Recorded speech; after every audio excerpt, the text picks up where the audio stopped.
We've learned that the FBI collected 11 sets of classified documents, including some documents that were marked as top secret during their search at Mar-a-Lago on Monday.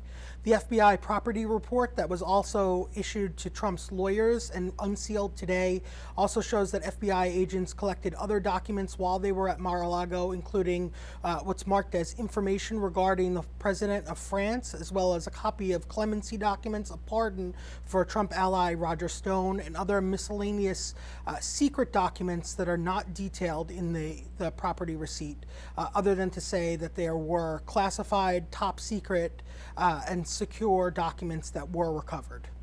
The documents that the FBI recovered were marked as top secret or classified. That level of classification is significant, in part because they are some of the highest classified documents in the federal government.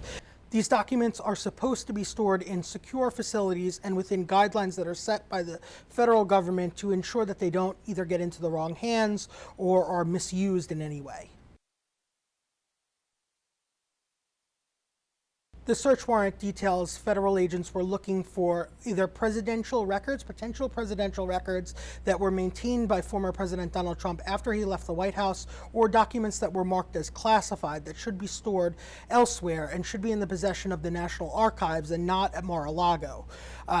Former president has said that he declassified all of the documents that were recovered at Mar-a-Lago, and that the FBI should have just asked him, though we know that the Justice Department had served subpoenas, that federal agents and a Justice Department senior official had visited Mar-a-Lago in the past, and that had not happened.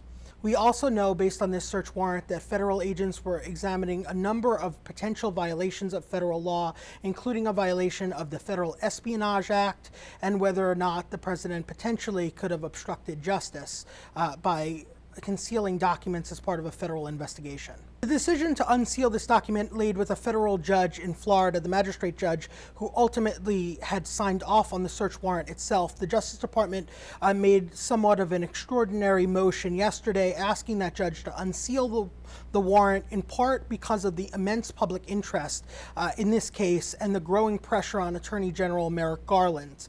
What happens from here is still unclear. The Justice Department's investigation obviously remains ongoing. The National Archives had referred the matter to the Justice Department after they had discovered that records that were collected at Mar-a-Lago earlier this year contained potentially classified information. So the Justice Department's probe is ongoing, though it's unclear whether the Justice Department took this action specifically in order to recover what they believed were classified records and get those back into the custody of the U.S. government, or whether this is part of a larger criminal probe.